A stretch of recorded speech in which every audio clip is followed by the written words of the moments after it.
Please pray with me.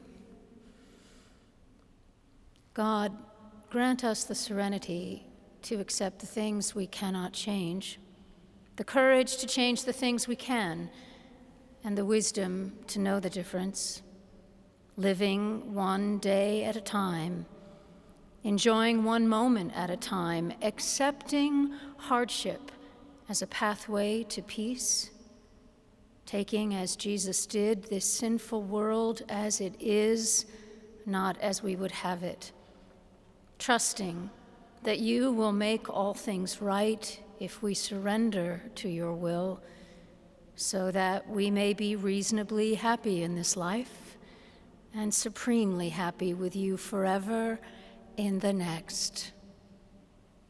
Amen.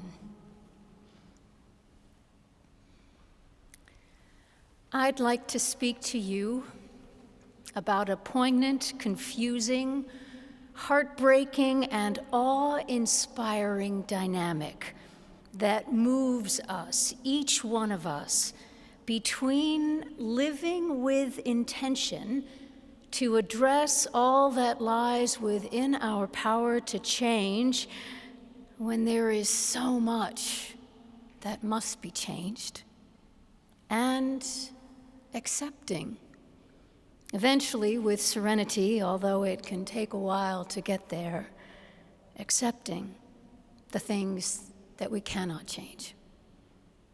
I'm struck that in what's known the world over as the Serenity Prayer, serenity is something that we ask God to grant us, suggesting that whenever we experience it, serenity comes not through our will, but as a gift.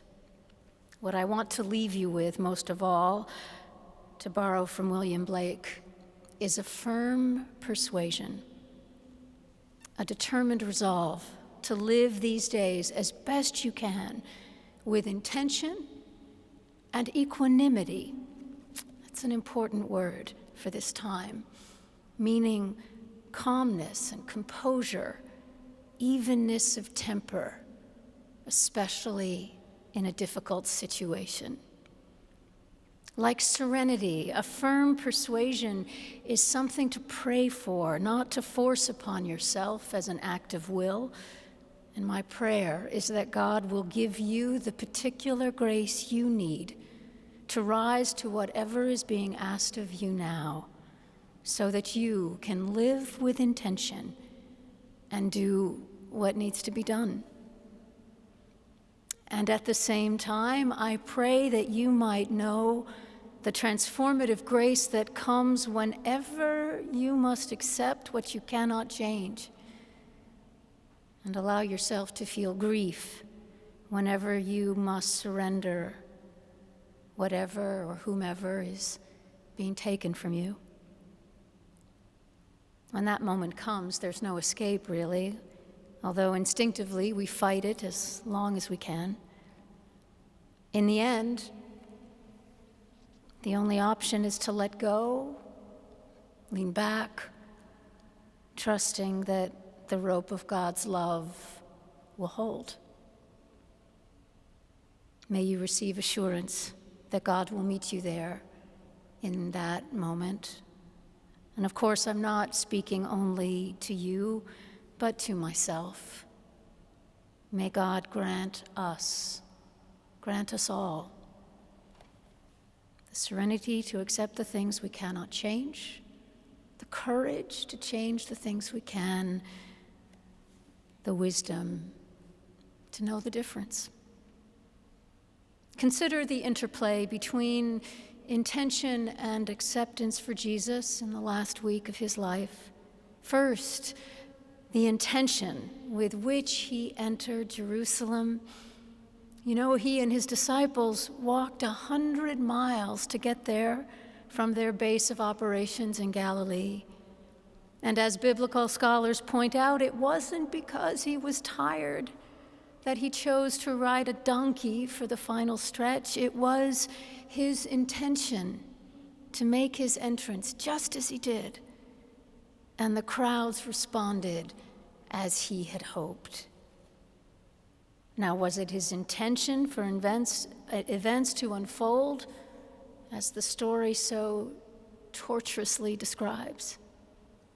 Some voices in our biblical texts are unequivocally clear. Yes, he came to die for us, and everything happened according to divine plan, and he knew it.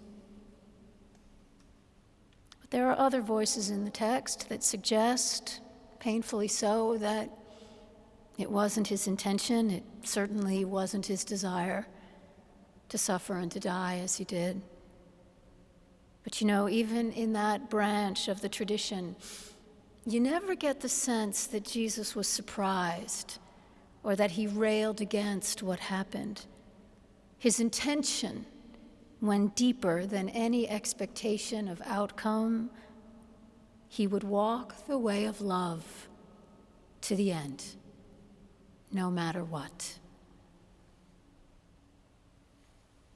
As we walk through these days, or weeks, or months, however long they last, that's the kind of intention to pray for, a firm persuasion that rises from the place of inner resolve.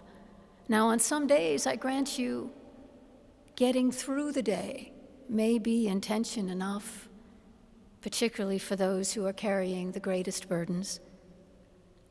On other days, God's grace may inspire more of us to action, albeit from our homes, action for greater good. How the world needs that now. The presiding bishop of the Episcopal Church, Michael Curry, said something this week about his own intentions, taking his cue from the great commandment, "You shall love the Lord your God with all your heart, mind, and strength, and your neighbor as yourself." He's decided, he said, that his way of living through this time will be to ask himself every day, how can I love God today? How can I love my neighbor today? How can I love myself today? It's a practice worth emulating. It helps keep our focus on the things that lie within our power. And when we run up against the limits of our love, as we surely will, then our prayer can be to ask God to increase our capacity to love. Keep in mind that intention does not assume perfection. In fact, it assumes imperfection, failing to live up to that which we intend. What intention does is keep us on the path, even when we fail, when we fall short, when we fall down. Intention allows us to say as we lay our heads to sleep at night, okay, that was today. Tomorrow, I begin again. Intention. But Jesus also lived through the experience of accepting what he couldn't change. You remember his prayer from the Garden of Gethsemane, asking that the cup pass from him because he knew what was coming by then. He feared it all. And he went to the garden to pray, and he prayed for a way out. And when none came, he did the only thing left to him. He turned toward what was coming toward him, and he accepted his fate as God's will for him. On the cross, he cried his feelings of abandonment, even as he surrendered his spirit to God. There's spiritual language for times such as these. Drawing from the story of Jesus' passion, we speak of our gardens of Gethsemane, our crosses to bear, our dark night of the soul. The poet William Wordsworth wrote that a great distress hath humanized my soul. We'd like to pass over our distresses if we could, but when we can't, Jesus' story becomes our own. One gift in observing Holy Week is its reminder that accepting what we do not choose is holy work. So as we begin this week, I invite you to set an intention, but let it be an intention to receive whatever it is that God seeks to give you now. Allow the prayers and the rituals of this week be a means through which God can speak to you in a personal, sustaining, transformative way.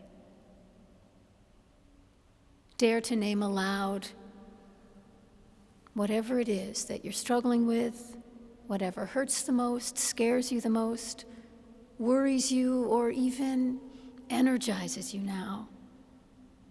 And then listen for that word, the word of guidance, of reassurance, whatever word may come. And then pray, dear God, grant me the serenity to accept the things I cannot change, the courage to change the things I can, and the wisdom to know the difference. The wisdom to know the difference and to trust that you are here. Amen.